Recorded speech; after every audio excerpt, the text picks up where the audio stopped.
Le temps partagé, un concept qui n'a pas gagné en popularité au cours des dernières décennies, offre aux personnes la possibilité de posséder une part d'une propriété de vacances, généralement une semaine par an. Cependant, ce qui peut sembler au départ un investissement de vacances attrayant se transforme souvent en une source de préoccupations juridiques et financières. Cette vidéo se concentre sur l'aide aux personnes cherchant à annuler leur contrat de temps partagé, en fournissant un itinéraire clair pour naviguer dans ce processus complexe.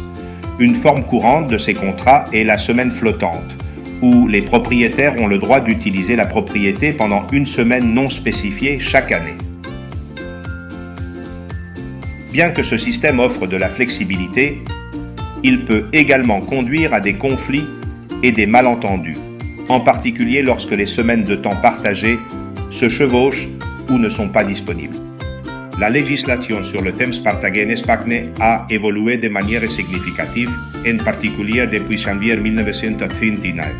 Ce changement juridique, décrété par le Tribunal suprême, a établi de nouvelles normes et réglementations pour les contrats de temps partagé.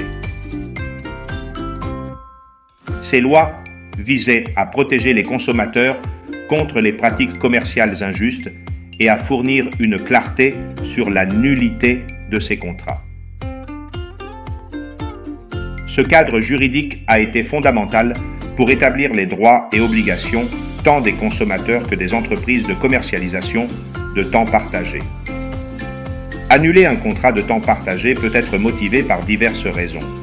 Certains propriétaires se trouvent incapables d'utiliser leur semaine assignée, font face à des problèmes financiers ou ne sont pas satisfaits des conditions du contrat.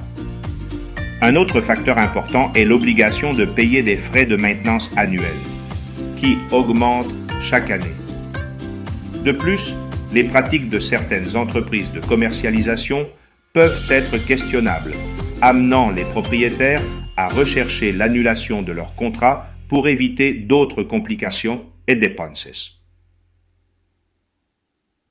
Annuler un contrat de temps partagé implique plusieurs étapes juridiques.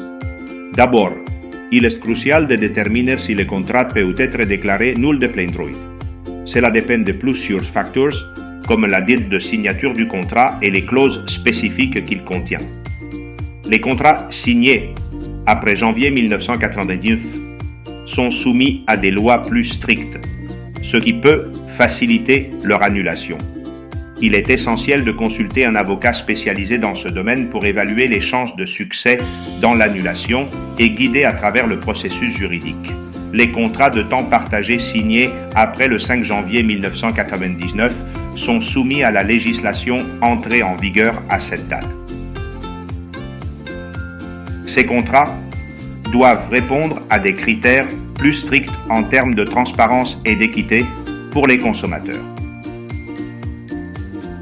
La nullité du contrat dans ces cas peut être plus simple à établir, surtout si des clauses abusives ou trompeuses sont trouvées. La Cour suprême a établi des précédents importants dans ce domaine, offrant un cadre juridique plus favorable pour les propriétaires cherchant à annuler leur contrat. Le précédent le plus important concerne la durée du contrat. Les contrats d'une durée supérieure à 50 ans sont considérés comme perpétuels et, par conséquent, peuvent être annulés.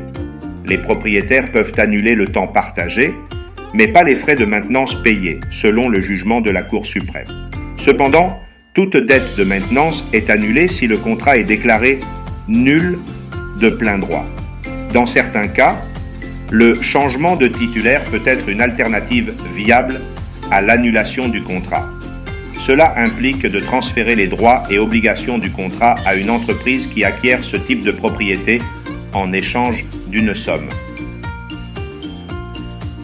Annuler un contrat de temps partagé peut être un processus compliqué, mais il est réalisable avec l'orientation appropriée. Comprendre les droits et obligations ainsi que les lois applicables est crucial. Pour ceux qui sont pris dans des contrats défavorables, il y a de l'espoir et des options disponibles pour résoudre leur situation. Êtes-vous propriétaire d'une semaine de vacances dans un modèle de temps partagé en Espagne et souhaitez-vous vous en défaire? Cela peut être une décision difficile, mais vous n'êtes pas seul. Chez Reclamalia, nous comprenons la complexité et les défis associés à la renonciation à un contrat de temps partagé. Nos experts offrent des conseils professionnels et vous accompagnent étape par étape dans le processus, que ce soit pour des questions juridiques, des préoccupations financières ou simplement pour comprendre vos options. Nous sommes là pour vous aider. Visitez notre site web sur abogadodemultipropiedad.com pour plus d'informations et pour recevoir une première consultation gratuite. Faites le premier pas pour vous libérer de votre temps partagé et reprendre le contrôle total de votre planification de vacances. Nous sommes prêts à vous soutenir dans cette voie.